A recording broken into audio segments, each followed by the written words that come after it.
Watu ni wengi waliofanya hivyo, lakini tutatoa kwa niaba ya wengine hao wengi. Tutamkabidhi mwekezaji wetu wa kwanza, Rais wetu wa Zanzibar na mwenyekiti wa Baraza la Mapinduzi, Dr. Hussein Ali Mwinyi. Mheshimiwa, hongera sana kwa kutuonesha mfano wa uwekezaji.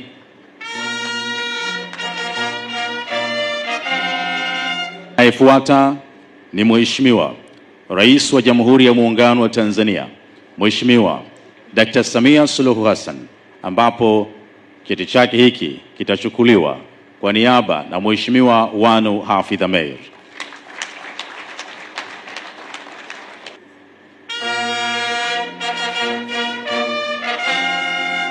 Asante sana. Napenda nikuhakikishieni kuwa serikali imeweka mfumo madhubuti wa kusimamia na kufuatilia utekelezaji wa miradi itakayotekelezwa kupitia fedha za sukuk.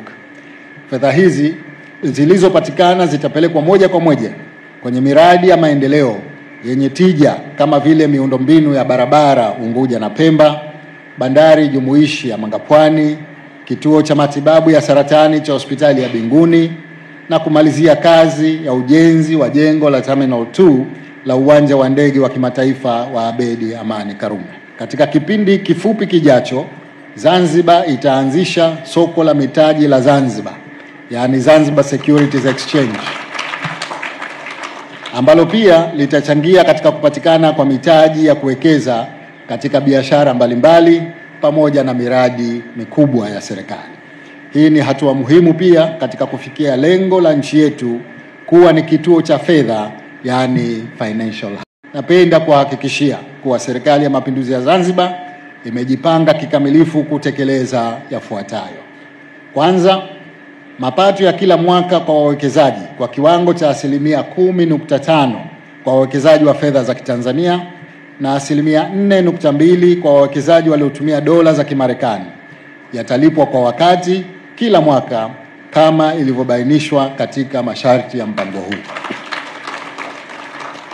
Kukamilika kwa miradi hii kutaongeza fursa za kuimarisha maisha ya wananchi, utoaji wa huduma bora za kijamii na kukuza uchumi wetu kwa faida ya kizazi cha sasa na kizazi kijacho. Katika eneo hili kiwango ambacho tumekukusanya katika uwekezaji ni shilingi bilioni 381,384,855,940 na senti 90. Ni sawa na 128.33% ya makadirio yetu.